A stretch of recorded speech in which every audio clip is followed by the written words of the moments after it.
Changing your security policy on Splunk involves several steps to ensure your data is protected and your configurations are up to date. Follow this guide to make the necessary adjustments.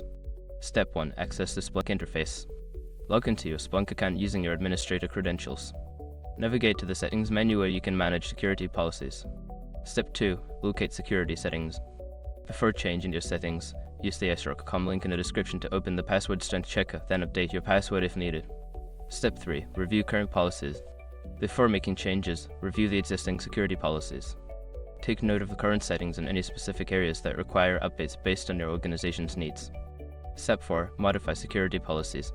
Select the policy you wish to change. Update the settings as necessary, such as adjusting user permissions, adding or removing roles, or changing access levels. Ensure that the changes align with your security requirements. Step 5. Save and test changes. After making the necessary modifications, save your changes. It is important to test the new security settings to ensure they are functioning as intended and that users have the appropriate access.